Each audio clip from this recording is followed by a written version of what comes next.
Hello everyone, आज हम start कर रहे हैं क्लास 12 बायोलॉजी का चैप्टर नंबर 1 जो कि है sexual reproduction in flowering plant. इस चैप्टर को हम 2 से 3 पार्ट्स के अंदर पूरा कंप्लीट करने वाले हैं। हमारा जो बेस है वो एनसीईआरटी रहने वाला है और हम ज्यादा बोर्ड्स को फोकस करेंगे। क्लियर है? तो हम हमारे इस चैप्टर को 3 पार्ट्स के अंदर डिवाइड करने वाले हैं जो कि हम अभी आगे देखने वाले हैं। तो चलिए शुरू करते हैं। तो बेटा अगर मैं बात करूं sexual reproduction in flowering plants, तो यहाँ पे क्या कह रहा है? सेक्सुअल रिप्रोडक्शन यानी कि कितने पेरेंट्स का इन्वॉल्वमेंट है? 2 पेरेंट्स का। ठीक है, तो यहाँ पर सबसे पहला इसने हमसे कहा कि भाई सेक्सुअल रिप्रोडक्शन यानी कि 2 पेरेंट्स इसमें क्या है? इन्वॉल्व है। फिर नेक्स्ट इसने कहा फ्लावरिंग प्लांट्स। अब बेटा जो फ्लावर्स है जिम्नोस्पर्म का कैरेक्टर नहीं है, किसका कैरेक्टर है? एंजियोस्पर्म्स का। यानी कि यहाँ पर हम एंजियोस्पर्म्स के बारे में बात करेंगे। ठीक है, एंजियोस्पर्म्स। क्लियर है बेटा? अब जो एंजियोस्पर्म्स है इनकी मेन पेरेंट बॉडी है वो कैसी है? स्पोरोफाइट यानी कि डिप्लॉयड बॉडी है। तो हम वहां यही कहेंगे स्पोरोफाइट बॉडी, यानी कि बेटा कैसी है ये? डिप्लॉयड। फिर नेक्स्ट है कि एक प्लांट है उसके अंदर फ्लावर आना है। ठीक है, यानी कि उसके अंदर फ्लावर अब डेवलप होगा। तो बेटा उसका डिसीजन पहले ही ले लिया जाता है। ठीक है, उसका डिसीजन कैसा होता है कि कुछ हार्मोन्स का प्रोडक्शन स्टार्ट हो जाता है प्लांट्स के अंदर। ठीक है, और वो हार्मोन्स किसे लीड करते हैं? मॉर्फोलॉजिकल चेंजेस को। तो हम कह रहे हैं कि जो स्पोरोफाइट बॉडी है इसके अंदर क्या हुआ बेटा? हार्मोनल चेंजेस हुए, और इन हार्मोनल चेंजेस ने लीड किया किसे? मॉर्फोलॉजिकल चेंजेस को। और इसी से प्लांट में क्या आ गया? फ्लावर आ गया। ठीक है, फ्लावर डेवलप हो। अभी जो चैप्टर है जैसा मैंने कहा इसको हम 3 पार्ट्स के अंदर डिवाइड करने वाले हैं। ठीक है, तो हम यहाँ पे स्टेप्स लिख लेते हैं। सबसे पहली स्टेप हमारे पास यहाँ रहेगी प्री फर्टिलाइजेशन। ठीक है, प्री फर्टिलाइजेशन। और फिर नेक्स्ट हमारे पास यहाँ पर फर्टिलाइजेशन। ठीक है बेटा, नेक्स्ट हो गया यहाँ पर फर्टिलाइजेशन। और जो थर्ड है वो रहने वाला है पोस्ट फर्टिलाइजेशन इवेंट्स। ठीक है, तो जैसे कि हमने बात की फर्टिलाइजेशन, तो उसके पहले वाला प्री और उसके बाद वाला पोस्ट। क्लियर? ये है पोस्ट फर्टिलाइजेशन। अब बेटा सबसे पहले हम स्टार्ट करने वाले हैं कि एक फ्लावर जो है वो दिखता कैसा है। ठीक है, उसके अंदर कौन कौन से पार्ट्स प्रेजेंट है, हमें कौन से पार्ट्स पढ़ने और कौन से नहीं पढ़ने। तो चलो यहाँ पे डायग्राम ड्रॉ करते हैं अपन।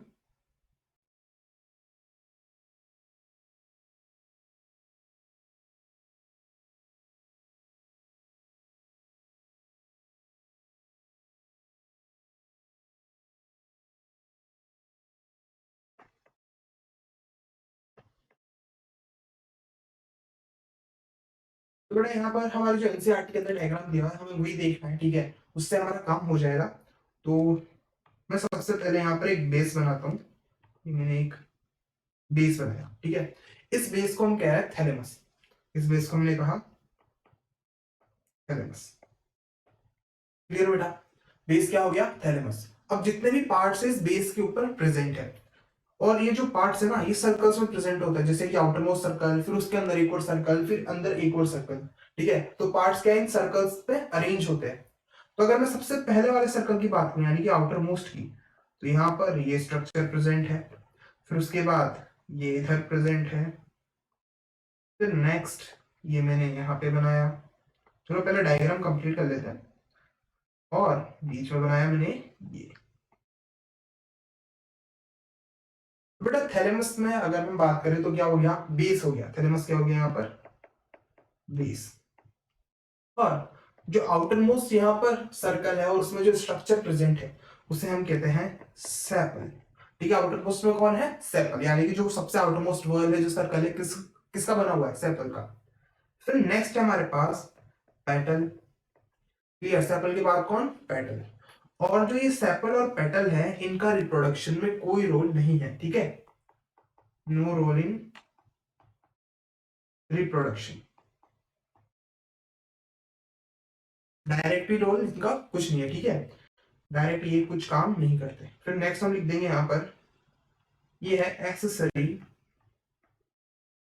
ऑर्गन। ठीक है, ये क्या है बेटा? एक्सेसरी ऑर्गन है, रिप्रोडक्शन में इनका कोई डायरेक्ट रोल नहीं है। फिर नेक्स्ट हमारे पास यहाँ पे जो ऊपर वाला पार्ट दिख रहा है आपको ये, ठीक है, जो ऊपर वाला पार्ट है गोल गोल सा, ये है एंथर। और जो नीचे फिलामेंट दिख रहा है, ठीक है, इसका नाम ही क्या है? फिलामेंट। और ये दोनों मिलके बनाते हैं किसे, स्टेमन, यानी कि इन दोनों को हम साथ में क्या कह सकते हैं, स्टेमन। और जो स्टेमन है ये क्या है, मेल ऑर्गन या फिर मेल पार्ट। क्लियर बेटा इतना। स्टेमन किस किस से मिलकर बना है, एंथर और फिलामेंट से। क्लियर है। फिर नेक्स्ट हम अगर सबसे अंदर या फिर हम सेंटर में पहुंच जाए फ्लावर के, तो वहां कौन प्रेजेंट है, पिस्टिल। और जो पिस्टिल है क्या है, फीमेल पार्ट है। ये भी 3 पार्ट से मिलकर बना हुआ है। सबसे पहला है यहाँ पर स्टिग्मा, फिर नेक्स्ट है यहाँ पर स्टाइल, जो ये पाइप जैसा दिख रहा है आपको, इसमें ये क्या है, स्टाइल है। और फिर नेक्स्ट हम बात करें यहाँ पर, तो प्रेजेंट है कौन, ओवरी। तीनों हो गए, स्टिग्मा, स्टाइल और ओवरी। ये जो तीनों हैं ये मिलके किसका फॉर्मेशन कर रहे हैं, पिस्टिल का। क्लियर बेटा, किसको बनाया इन्होंने, पिस्टिल को। और पिस्टिल क्या है, फीमेल पार्ट। तो ये हमारे पास फ्लावर का एक बेसिक नॉर्मल सा डायग्राम हो गया। इसके अंदर हमने देख लिया कि एसेसरी कौन है, एसेंशियल कौन है। ठीक है, एसेंशियल कौन है, स्टेमन और पिस्टिल। क्लियर है, फीमेल कौन, मेल कौन, ये हमने देख लिया। और इनके पार्ट्स को भी हमने यहाँ पर बना लिया। क्लियर। अब हम यहाँ पर एक एक की बात करेंगे, पहले मेल पार्ट की, फिर उसके बाद फीमेल पार्ट की।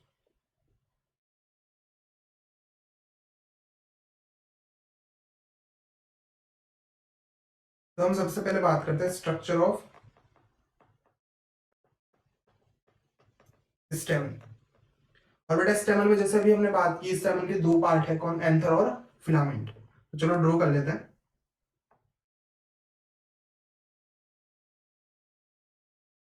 ये जो ऊपर वाला पार्ट है कौन, एंथर, और नीचे वाला पार्ट है कौन, फिलामेंट। तो बेटा जो एंथर है इसमें आपको ऐसा कुछ 2 लोग दिख रहे होंगे साथ में जुड़े हुए, ठीक है, ये 1 और ये 2। तो यानी कि हम कहेंगे एंथर कैसा स्ट्रक्चर है, बाइलोब्ड स्ट्रक्चर। ठीक है, एंथर कैसा है, बाइलोब्ड स्ट्रक्चर। क्लियर है इतना। फिर नेक्स्ट हम बात करते हैं यहाँ पर फिलामेंट की। और फिलामेंट की बात हमें बस यहाँ पर करनी है, आगे कहीं फिलामेंट नहीं पढ़ना। ठीक है, तो बेटा देखो फिलामेंट कैसा है, थिन है। ठीक है, फिलामेंट कैसा है, थिन है और सिलेंडर शेप है। ठीक है, सिलेंडर शेप। तो नेक्स्ट हम यहाँ पे कहें कि भाई फिलामेंट का रोल क्या है, तो देखो एंथर नीचे थैलेमस क्या कर रही है, एंथर को थैलेमस से कनेक्ट कर रहा है। ठीक है, अटैच कर रहा है। तो attach anther on thalamus. Clear है बेटा इतना। फिर नेक्स्ट अगर मैं यहाँ पर जो एंथर है इसके डायग्राम की बात करूं, तो चलो कर लेते हैं यहाँ पे एंथर।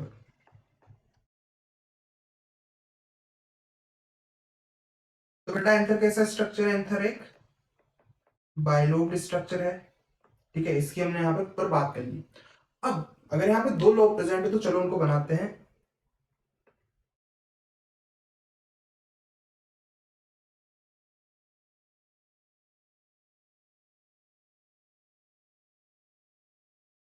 ये हमारे पास है लोब 1 और ये हमारे पास लोब 2। ठीक है, ये 2 लोब यहाँ पर हो गए। अब ये जो लोब है ना, इनको हम ट्रांसवर्सली कट करने वाले। ठीक है, ऐसे ये दोनों साथ में है, हम इनको बीच से कट कर देंगे और कट करके ऊपर से देखेंगे कि ये कैसे दिखता है। ठीक है, तो चलो हमने इसको काटा और काटने के बाद हमें कुछ ऐसा दिख रहा है।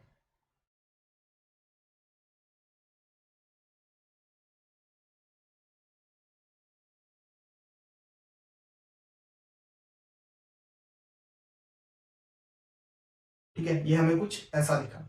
यहाँ पर इधर हो गया ये लोब 1, इधर हो गया ये लोब 2। ठीक है, यहाँ पर देख लो आप, एक तरफ है लोब 1, दूसरी तरफ है कौन, लोब 2। ये हमारे पास लोब 2 और ये कौन इधर आगे लोब 1। ठीक, अब यहाँ पर जो मैं लोब्स की बात करूं तो इनके जो कॉर्नर्स है, ठीक है, लोब्स के कौन, कॉर्नर्स।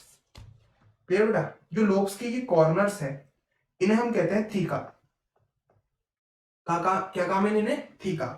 एक थीका उधर है तो दूसरा इधर होगा और तीसरा इधर। ठीक है, और चौथा फिर उसके नीचे। तो यहाँ क्या हो गया, हमारे पास 4 थीका प्रेजेंट है। कितने थीका प्रेजेंट हो गया हमारे पास यहाँ पे, 4। तो इधर भी थीका, इधर भी थीका। क्लियर है बेटा इतना। फिर नेक्स्ट हम बात करें कि ये जो थीका है, इन थीका में क्या प्रेजेंट होता है, यानी कि इन जो कॉर्नर्स इनमें क्या प्रेजेंट होता है। तो चलो आगे चलते हैं।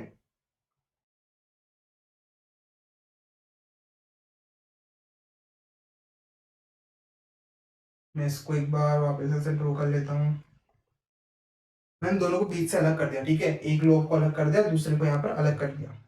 इधर ये लोब 1 और इधर ये लोब 2। देखो इतना तो समझ गए ना थीका क्या होता है, कॉर्नर्स। एक लोब में 2 थीका प्रेजेंट है, दूसरे में भी 2, तो टोटल कितने थीका हो गए, 4, और हमारे पास 4 कॉर्नर प्रेजेंट हो गए। फिर नेक्स्ट देखो यहाँ पर आपको एक कर्व यहाँ बाहर भी दिख रहा होगा, इधर भी है और इधर भी है, यानी कि 2 थीका के बीच में ये कर्व प्रेजेंट है। क्लियर है, 2 थीका के बीच में प्रेजेंट है, और ये एंथर के स्टार्टिंग से लेके एंडिंग तक होगा। जैसे कि मैं अगर यहाँ पे बनाऊं, तो ये कर्व ना बेटा यहाँ से भी स्टार्ट है, और इधर पीछे की साइड यहाँ से भी स्टार्ट है, यानी कि दोनों थीका के बीच में स्टार्ट है, दोनों थीका को क्या कर रहे हैं, अलग कर रहे हैं। तो ये जो कर्व जा रहा है, या फिर मैं कहूँ एक लाइन जा रही है ऊपर से लेके नीचे तक, इसे हम कहते हैं लॉन्गिट्यूडनल ग्रूव। ठीक है बेटा, ये क्या हो गई, लॉन्गिट्यूडनल ग्रूव। और ये क्या कर रही है, 2 थीका को सेपरेट कर रही है, ठीक है, सेपरेट बोथ थीका। फिर बेटा दोनों थीका को क्या कर दिया, इसने सेपरेट कर दिया। फिर नेक्स्ट हमारे पास जो सबसे इंपॉर्टेंट डायग्राम है एंथर में, वो क्या है, उसकी लेयर्स। ठीक है, एक यंग एंथर हमारे बुक में दिया हुआ है, और उसकी लेयर्स हमको याद करनी है, और उनके बेसिकली जो मेन रोल्स है। तो चलो डायग्राम बना लेते हैं अपन यहाँ पे।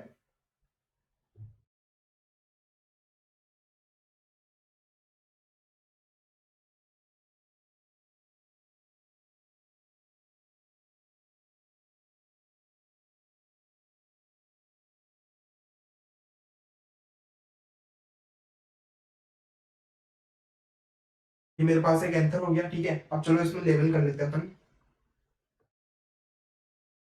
सबसे पहले ये बाहर की लेयर,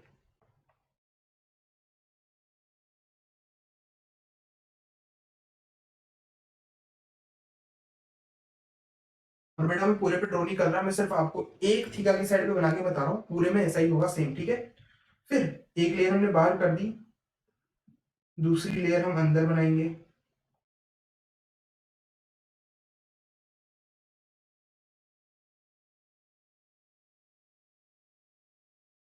क्लियर है, और फिर नेक्स्ट लेयर यहाँ पे होगी,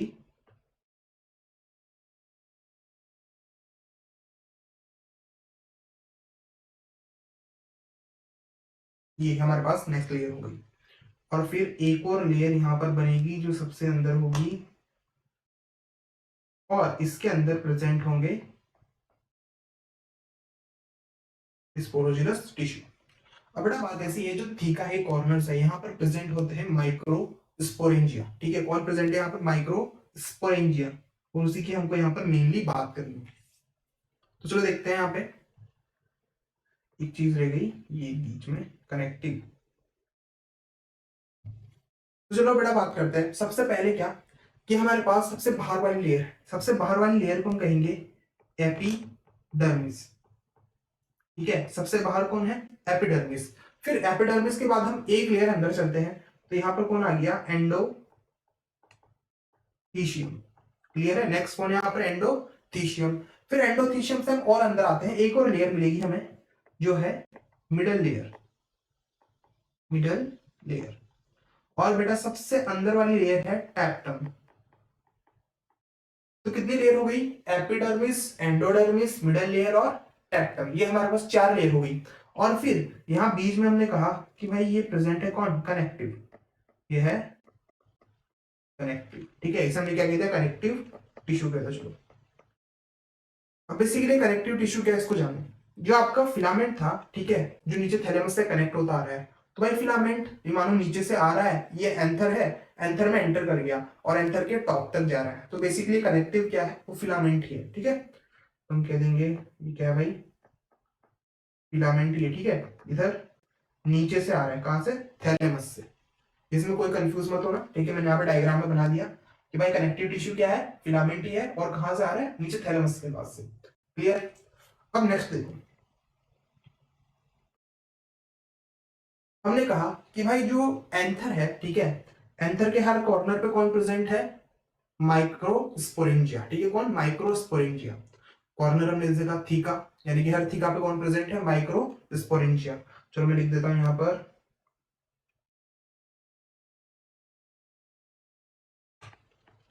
टिश्यू ऑफ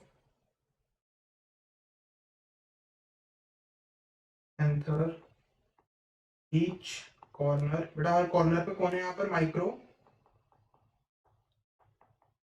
स्पोरेंजिया, ठीक है। और ये जो माइक्रोस्पोरेंजिया देखो, एक कॉर्नर पे इधर है, दूसरे पे इधर होंगे, तीसरे पे, चौथे पे, यानी कि चारों तरफ प्रेजेंट, और चार है, ठीक है, सॉरी चार है, तो क्या हो गया ये, टेट्रा स्पोरेंजिया, ठीक है। इसको हम क्या कह सकते हैं, टेट्रा स्पोरेंजिया, ठीक है। टेट्रा मतलब चार, और स्पोरेंजिया है तो, ठीक है, टेट्रा स्पोरेंजिया। फिर नेक्स्ट हमने बात की कि यहाँ बीच में प्रेजेंट है, सबसे बीच में ये सबसे बीच में ये कौन है, स्पोरोजिनस टिश्यू, स्पोरोजिनस टिश्यू। और बेटा स्पोरोजिनस टिश्यू डिप्लॉयड होंगे, क्योंकि क्या है ये मेन प्लांट बॉडी का पार्ट है। अगर मेन प्लांट बॉडी डिप्लॉयड है तो ये भी क्या होंगे, डिप्लॉयड होंगे, और ये वही है जो आगे जाके पोलन ग्रेन के अंदर कन्वर्ट होंगे, यानी कि गैमेट्स का फॉर्मेशन करेंगे। क्लियर है। चलो एक बार इसको वापस एक बार रिवाइज करते हैं कि भाई एंथर है, एंथर के चार कॉर्नर है, चार थीका, हर थीका में क्या प्रेजेंट है, माइक्रोस्पोरेंजिया, चार है तो टेट्रा स्पोरेंजिया, उनकी चार लेयर, यानी कि हर माइक्रोस्पोरेंजिया को चार लेयर क्या करती है, कवर करती है। सबसे बाहर एपिडर्मिस, फिर endodermis, sorry epidermis, endothecium middle layer, फिर सबसे अंदर टेक्टम। बीच में कौन प्रेजेंट है, एंथर के कनेक्टिव, ठीक है। कनेक्टिव किसका एक्सटेंशन है, फिलामेंट का। इतना बात क्लियर हो गया। अब चलो आगे चलते हैं अपन।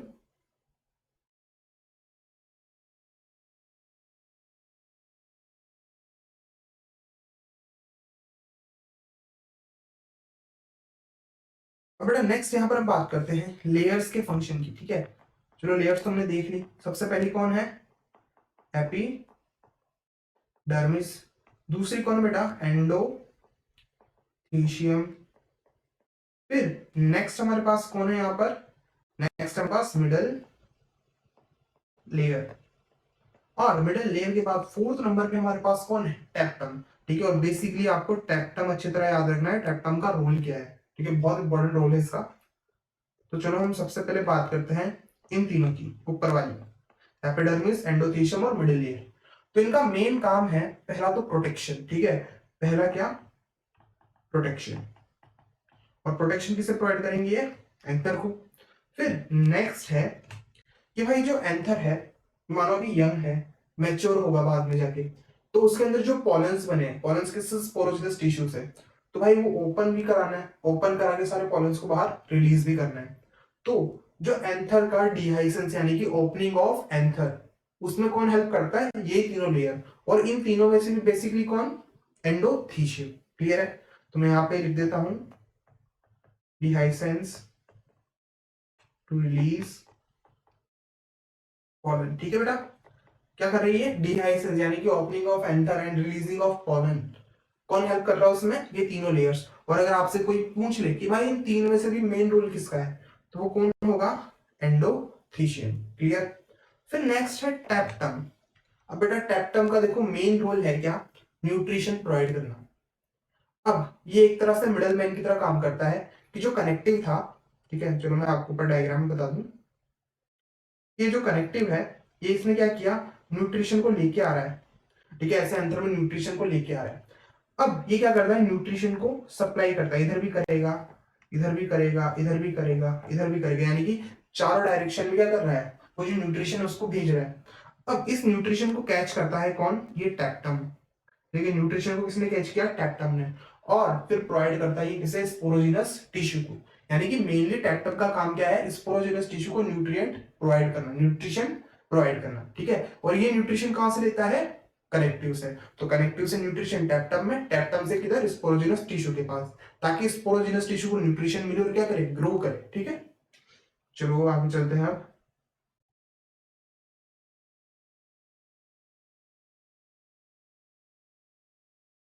तो बेटा यहां पर हम लिख देंगे कि ये क्या कर रहा है, प्रोवाइड नरिशमेंट टू डेवलपिंग, या फिर आप कह सकते हो स्पोरोजिनस टिश्यू, ठीक है। और अब एक पॉइंट में यहां लिख रहा हूं जो मैं आपको आगे जाके समझाऊंगा कि ये प्रोड्यूस करता है एक लेयर जिसे हम कहते हैं एक्साइन, ठीक है। प्रोड्यूस एक्साइन, ठीक है बेटा। इसने किसको प्रोड्यूस किया? एक्साइन को। और एक और चीज मैं यहाँ पे लिखना चाहूँ तो कि भाई ये जो पॉलन है उनको स्टिकी बनाता है, ठीक है। पॉलन किट प्रोड्यूस करता है, पॉलन किट प्रोड्यूस करता है, ठीक है बेटा। तो ये हमारे पास 3 पॉइंट हो गए कि ये भाई क्या कर रहा है, न्यूट्रिशन प्रोवाइड कर रहा है डेवलपिंग स्पोरोजिनस टिश्यू या फिर पॉलन को। नेक्स्ट क्या हमने कहा कि भाई इसका मेन रोल है क्या, प्रोड्यूस करने में एंजाइम। और दूसरा कि ये बनाता है पॉलन किट, यानी कि पॉलन को क्या करता है, स्टिकी करता है। फिर नेक्स्ट अब आगे चलते हैं। नेक्स्ट हमारे पास प्रोसेस आ गई है, सबसे इंपॉर्टेंट प्रोसेस जो कि होने वाली है माइक्रोस्पोरोजेनेसिस, ठीक है बेटा। माइक्रोस्पोरोजेनेसिस, मेगास्पोरोजेनेसिस एनसीईआरटी के अंदर सिर्फ लाइंस में लिखा है, ठीक है। यहाँ पे डायग्राम से देखते हैं, डायग्राम से समझते हैं, आसानी से क्लियर हो जाएगा। चलो स्टार्ट करते हैं। Micro sporogenesis.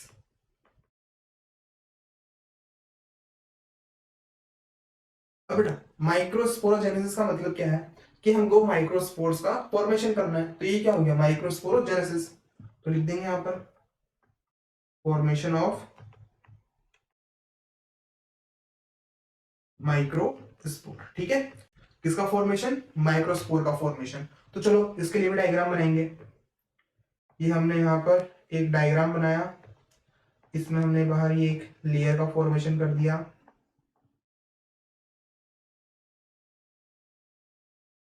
और इसके अंदर हमने बना दिए स्पोरोजिनस टिश्यू।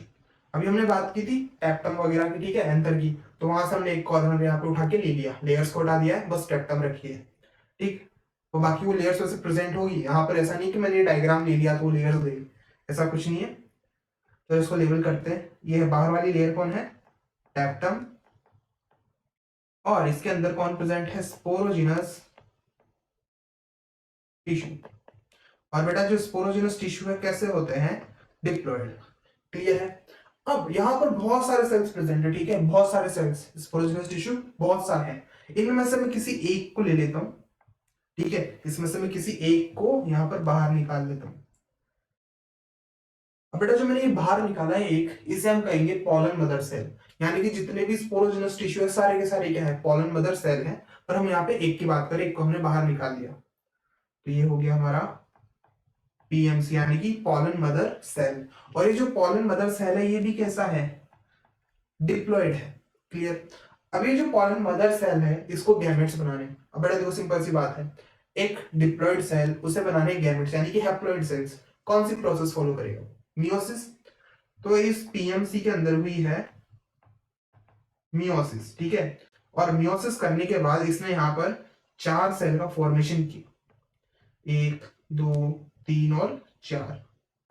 यहाँ पर हमको क्या मिले, 4 सेल मिले। देखो मियोसिस का एंड रिजल्ट क्या होता है, 4 सेल, 4 सेल मिल गए, ठीक है। तो हमको यहाँ पर क्या मिले, 4 माइक्रो स्पोर मिल चुके, ठीक है। माइक्रोस्पोर ही बनाना था ना, माइक्रोस्पोरोजेनेसिस, तो हमको 4 माइक्रोस्पोर मिल गए। या फिर हम इसको कह सकते हैं टेट्राड, ठीक है, ठीक है, क्या कह सकते हैं, टेट्राड। किसका टेट्राड, माइक्रोस्पोर का टेट्राड, ठीक है। और ये सारे के सारे कैसे हैं, हैप्लॉइड। क्लियर हो गया बेटा, 4 माइक्रोस्पोर मिले, माइक्रोस्पोर टेट्राड कह सकते हो, सारे के सारे कैसे हैं, हैप्लॉइड है। पर अभी पॉलन जो है उसका फॉर्मेशन नहीं हुआ। अब एक माइक्रोस्पोर को उठा लेते हैं और उसके अंदर हम देखते हैं पॉलन फॉर्मेशन कैसे होता है। और बाकी जितने भी जो 3 बचेंगे इनके अंदर भी सेम टू सेम ऐसा ही होगा, ठीक। तो चलो हम यहाँ पर लिख देते हैं,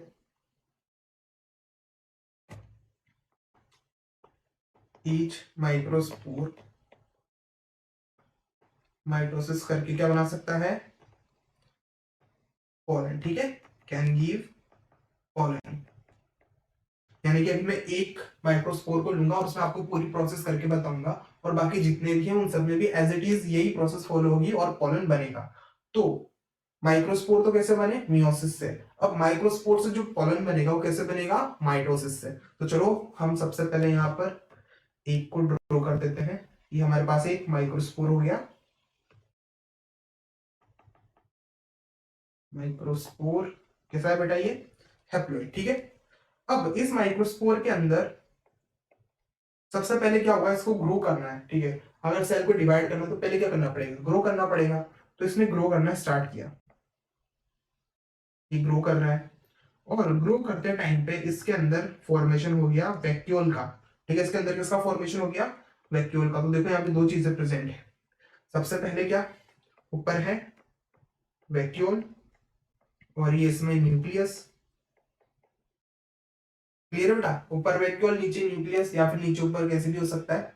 फिर नेक्स्ट यहाँ पर क्या हो रहा है कि अब सेल जो है ग्रो कर चुका है, ठीक है, ग्रो कर चुका है। अब उसके बाद क्या होगा उसमें कि जो न्यूक्लियस है वो डिवाइड करेगा, ठीक है। न्यूक्लियस क्या करेगा, डिवाइड करेगा। तो हम यहाँ पे वापस डायग्राम को बनाते हैं, और इधर गया ये इसका वैक्यूल, और एक न्यूक्लियस, ये एक न्यूक्लियस, यानी कि हम कहते हैं कि दो पार्ट अलग अलग हो चुका है। स्पिंडल फाइबर्स का फॉर्मेशन होगा, यहाँ पर स्पिंडल फाइबर का फॉर्मेशन हुआ, ठीक है। अब आई होप आपको सेल डिवीजन आता हो, ठीक है। यहाँ पर स्पिंडल फाइबर का फॉर्मेशन हो गया। अब बेटा देखो बात ऐसी है कि वैक्यूल ने ज्यादातर जगह यहाँ पर घेर ली, न्यूक्लियस साइड में चला गया। अब सेल डिवाइड करेगा, तो एक बात बताओ, क्या सेल इक्वली डिवाइड कर पाएगा, नहीं कर पाएगा, ठीक है। तो यहाँ पर क्या हो रहा है, एसिमेट्रिक स्पिंडल बने हैं, एसिमेट्रिक स्पिंडल बने, यानी कि क्या होगा, अनइक्वल डिवीजन। अगर यहाँ पर सिमेट्रिक स्पिंडल होते तब तो क्या होता भाई, इक्वल डिवीजन होता। पर यहाँ पर कैसे कैसे स्पिंडल है, एसिमेट्रिक, तो डिवीजन भी कैसा हो गया, अनइक्वल। अब फिर आगे चलते हैं, जब डिवीजन पूरा हो गया तो यहाँ पर हमको कुछ ऐसा स्ट्रक्चर देखने को मिला, ठीक है बेटा, कुछ ऐसा स्ट्रक्चर देखने को मिला हमें यहाँ पे।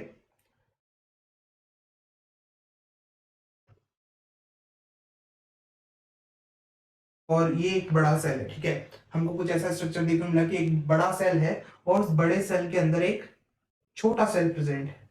बड़े सेल में क्या है बेटा, एक छोटा सेल प्रेजेंट है। ये छोटा सेल उसका न्यूक्लियस, और ये बड़े सेल का न्यूक्लियस, ठीक है। तो ये जो बड़ा सेल है इसे हम कहेंगे वेजिटेटिव सेल, वेजिटेटिव सेल। और जो नीचे वाला है इसे हम कहेंगे जनरेटिव सेल, ठीक है बेटा। बड़ा वाला सेल कौन, वेजिटेटिव, और छोटा वाला कौन, जनरेटिव। अब यानी कि हमारे पास यहाँ पे कितने न्यूक्लियस हो गए, दो न्यूक्लियस। अब इसके अंदर हम आगे चलते हैं, आगे हमको मिलने वाला है कि भाई यहाँ पर पॉलन का फॉर्मेशन होगा, ठीक है। ये एज इट इज मैं यहाँ पर बना लेता हूं,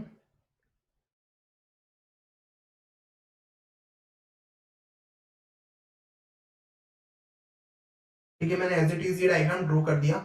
अब देखो क्या हो रहा है यहाँ पे कि जो हमारे पास बड़ा सेल है, वेजिटेटिव सेल, इसकी जो प्लाज्मा मेम्ब्रेन है ये बाहर एक लेयर का फॉर्मेशन कर रही है। इसने बाहर एक लेयर का फॉर्मेशन कर दिया। और अभी मैंने आपको पढ़ाया कि भाई जो टेप्टम थी स्पोरोजेनस टिश्यू के बाहर ही प्रेजेंट थी, तो यहाँ पर भी होगी। वो टेप्टम अपने अंदर की साइड पे एक लेयर का फॉर्मेशन करता है, ठीक है। किधर, अपने अंदर की साइड पे एक लेयर का फॉर्मेशन करता है।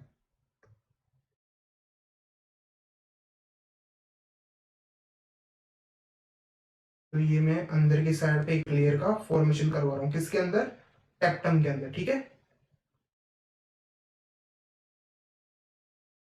तो देखो यहाँ पे सिंपल सा डायग्राम हमने बना लिया।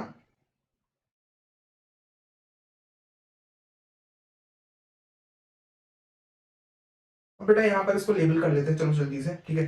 ये हमारे पास बड़ा सेल कौन, वेजिटेटिव सेल। ये छोटा सेल कौन, जनरेटिव सेल। और मैंने आपको कहा कि जो वेजिटेटिव सेल है इसकी प्लाज्मा मेम्ब्रेन अपने बाहर एक लेयर का फॉर्मेशन किया है।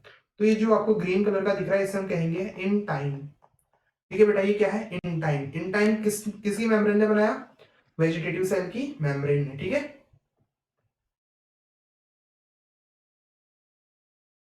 फिर नेक्स्ट है कि जो बाहर टेप्टम थी उसने क्या प्रोड्यूस किया, एग्जाइम।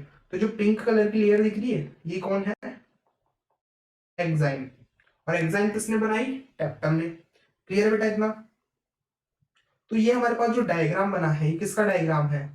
पॉलन ग्रेन का, या फिर आप कह सकते हो एक पॉलन सेल का ही हमारे पास डायग्राम है। चलो इसको देख लो। क्या हुआ यहाँ पर? सबसे पहले कि हमारे पास टैप्टम है और स्पोरोजिनस टिश्यू है। स्पोरोजिनस टिश्यू जो है वो कैसा है? डिप्लॉइड है। फिर उसके बाद क्या हुआ? हमने एक स्पोरोजिनस टिश्यू को बाहर ले लिया। क्या कहा उसे? Pollen mother cell. अब ये जो पॉलन मदर सेल है इसने किसको फॉलो किया? हमारे पास यहाँ पे मियोसिस को। और जब इसने मियोसिस को फॉलो किया तो क्या हुआ? हमको 4 सेल मिले।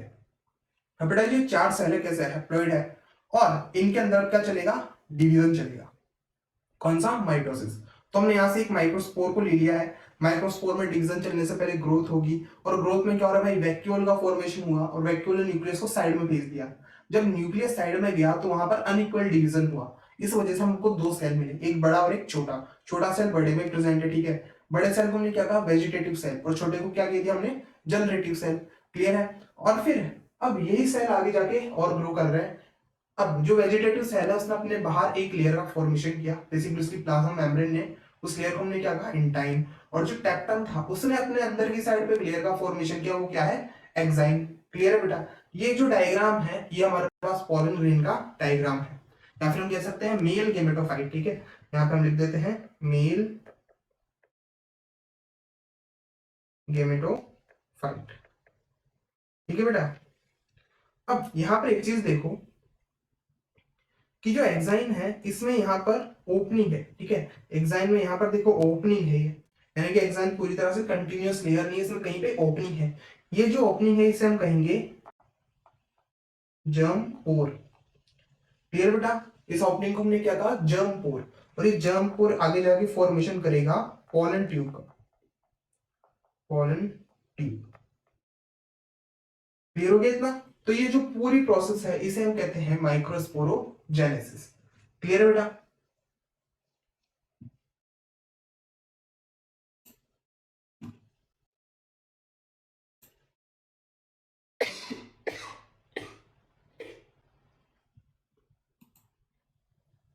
अब नेक्स्ट हम आगे बढ़ते हैं कि हमें डिफरेंस देखना है वेजिटेटिव सेल और जनरेटिव सेल, एक्साइन और इंटाइन। तो चलो आगे चलते हैं। अब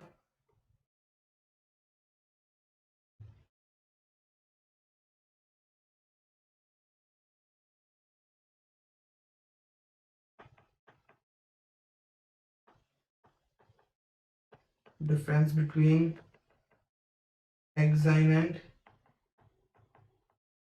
इंटाइन। तो बेटा एक्साइन और इंटाइन की अगर हम बात करें, दोनों तो क्या है? लेयर है। ठीक है, दोनों क्या है? लेयर है। पर इनका फॉर्मेशन अलग अलग जगह से हुआ है।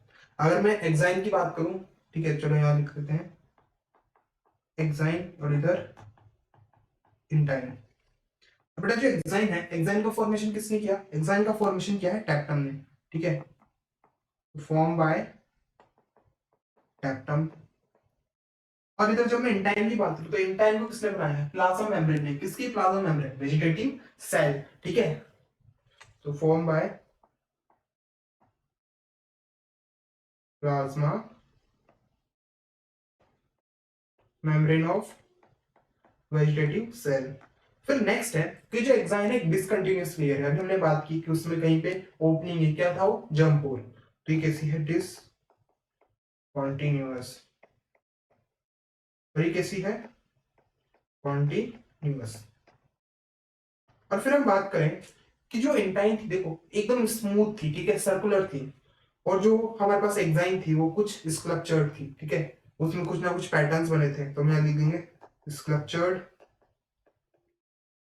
और इधर क्या थी? है स्मूथ। ठीक है, इधर हम स्मूथ यूज कर लेते हैं।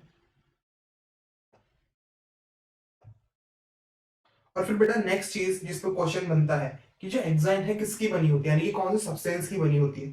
तो ये बनी होती है स्पोरोपोलिनिन। स्पोरोपोलिनिन की। ठीक है बेटा, किसकी? स्पोरोपोलिनिन की। और जो स्पोरोपोलिनिन है ये मान लो एक तरह से बहुत डेंजरस सब्सटेंस है, बहुत टफ। इसको किसी से कोई फर्क नहीं पड़ता। ये टेम्परेचर को एकदम इजीली झेल लेता है, चाहे अल्कलाइन मीडियम हो, एसिडिक मीडियम हो, और कितना ही टेम्परेचर हो, ये एकदम उसको आसानी से हैंडल कर लेगा। तो ये रेजिस्टेंट है टू टेम्परेचर, एल्कलाई मीडियम, ठीक है बेटा। और फिर नेक्स्ट अगर हम बात करें इधर इंटाइन की, तो इंटाइन बनी होती है पैक्टिन और सेलुलोज की। किसकी बनी हुई है? Pectin and cellulose. और एक इंपॉर्टेंट चीज, जैसे कि मैंने बात की कि एग्जाइम के ऊपर ओपनिंग है और एग्जाइम के जस्ट नीचे कौन प्रेजेंट है? इंटाइन। तो बेटा जो ओपनिंग है ना उसमें से निकलती है पोलन ट्यूब और उस पोलन ट्यूब को बनाता है ये इंटाइन, ठीक है। तो हम लिख देंगे pollen tube develop by intine, ठीक है बेटा। इतना क्लियर है? हमने क्या किया, यहाँ पे 5 डिफरेंस देख लिए दोनों के बीच में, और ये जो डिफरेंस है सफिशिएंट है, हमारे एनसीईआरटी में तो कुछ दिए भी नहीं है, तो हमने देख लिया वो भी। अब हम आगे चलते हैं एक पॉइंट के ऊपर, नोट डाल के आप इसे लिख लिए कि जो 60% प्लांट्स होते हैं, 60% एंजियोस्पर्म्स है, उनके अंदर पॉलिनेशन आप कह सकते हैं 2 सेल स्टेज पे होता है। तो मैं यहाँ लिख देंगे 60% प्लांट में पॉलिनेशन कब हो रहा है बेटा? 2 सेल स्टेज पे, ठीक है। 2 सेल स्टेज पे यहाँ पर पॉलिनेशन हो रहा है, यानी कि एक वेजिटेटिव सेल और एक जनरेटिव सेल प्रेजेंट है। 1 vegetative cell plus 1 generative cell present है। तो जब ये 2 सेल होंगे तो 60% के अंदर तो पॉलिनेशन हो जाएगा, और जो बचे 40%, तो 40% प्लांट के अंदर जो पॉलिनेशन है वो 3 सेल स्टेज पे होता है।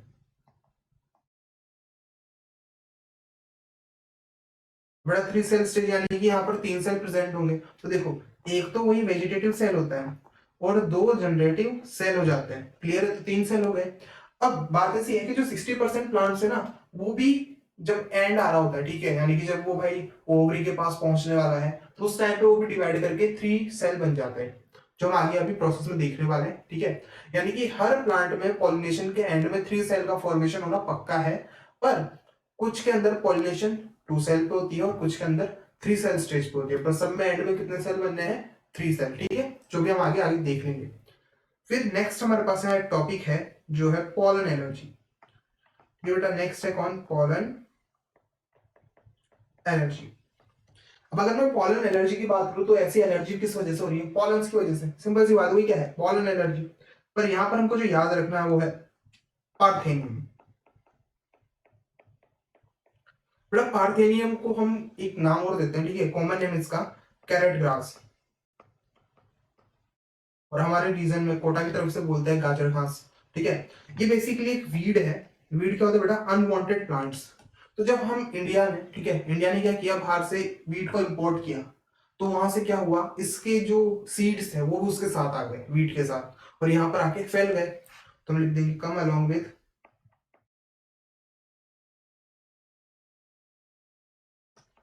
इंपोर्टेड वीट, ठीक है बेटा। किसके साथ आई है? इंपोर्टेड वीट के साथ। अब ये जो पॉलन्स है, अगर किसी ने इनहेल कर लिए तो उसमें क्या होगा भाई? ये एलर्जिक रिएक्शंस कर जाएंगे। तो अगर पॉलन का क्या कर लिया, इनहेल कर लिया, तो उससे क्या होगी? Allergic reaction. और जो एलर्जिक रिएक्शन है डिजीज कर सकते हैं, जैसे कि ब्रोंकाइटिस और अस्थमा। ब्रोंकाइटिस एंड अस्थमा, ठीक है, ये इनसे हो सकती है। फिर नेक्स्ट हमारे पास टॉपिक होगा,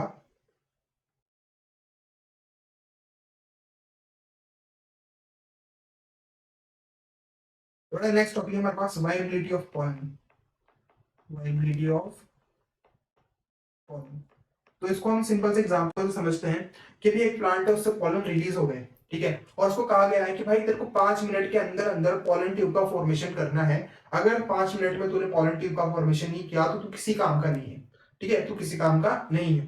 तो इसे हमने कहा वाइबिलिटी, भाई मैक्सिमम टाइम किसी पॉलन के पास से जर्मिनेट करने के लिए और किसका फॉर्मेशन करने के लिए? पॉलन ट्यूब का। और अगर वो टाइम निकल गया तो उसके बाद वो पॉलन ट्यूब का फॉर्मेशन नहीं कर सकता। तो यही क्या है? वाइबिलिटी, ठीक है। तो चलो देखते हैं इसको। Maximum time up to which pollen can germinate to form pollen tube. ठीक है बेटा, मैक्सिमम टाइम जो किसी पॉलन के पास है जर्मिनेट करने के लिए और किसका फॉर्मेशन करने के लिए, पॉलन ट्यूब का, इसे हमने कहा वाइबिलिटी ऑफ पॉलन। अब कुछ फैमिलीज ऐसी है या फिर कुछ प्लांट्स ऐसे हैं जिनके पास जो वाइबिलिटी बहुत ज्यादा है, यानी कि बहुत ज्यादा टाइम है, और कुछ के पास टाइम बहुत कम है। तो देख लेते हैं हम। जैसे कुछ फैमिली हमारे पास रोजेसियाई, ठीक है, रोजेसियाई हो गया, सोलेनेसियाई हो गया, और लेग्यूमिनेसियाई।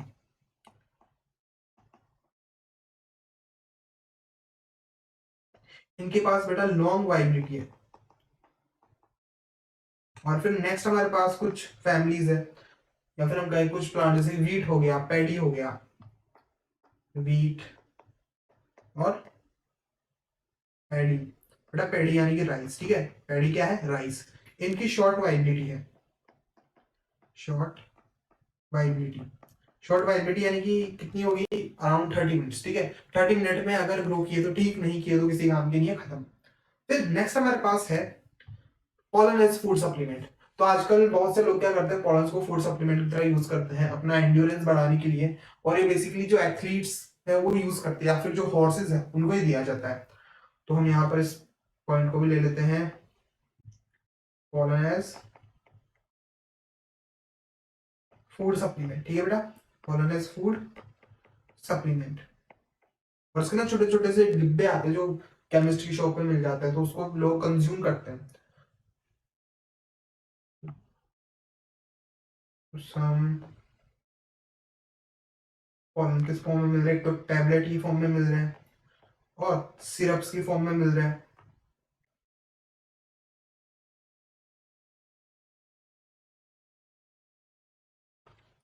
ये क्या कर रहे हैं, इंक्रीज कर रहे हैं एफिशिएंसी किसकी, एथलीट और हॉर्सेस की। ठीक है, increase efficiency of athlete and horse. Clear हो गया। फिर नेक्स्ट हमारे पास एक टॉपिक और है जिसे हम कहेंगे पॉलन बैंक। देखो नाम से सिंपल है, pollen bank, sperm bank. Sperm bank में क्या करते हैं, स्पर्म को स्टोर करते हैं, उसी तरह से पॉलन बैंक में किसे स्टोर करेंगे, पॉलन्स को। अब जो पॉलन है इनको स्टोर किया जाता है एक सर्टेन टेम्परेचर पे, -196 डिग्री सेल्सियस। ठीक है, एकदम इसको जमा के रखा जाता है लिक्विड नाइट्रोजन के अंदर, ताकि बिल्कुल भी ग्रो ना करे, और फ्यूचर में जब इनकी जरूरत पड़े तो हमको वहां से इजीली एक्सेसिबल हो। ठीक है, तो यहाँ पे हमारे पास है pollen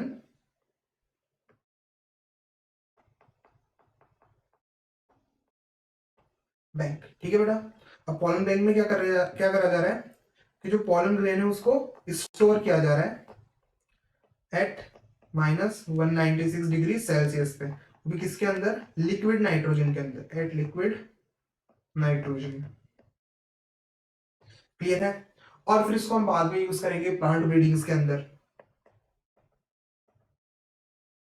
letter used in plant breeding. तो बेटा यहाँ पर हमारे पास जो मेल वाला पार्ट है, यानी कि जो स्टेमन है वो पूरा कंप्लीट हो गया है।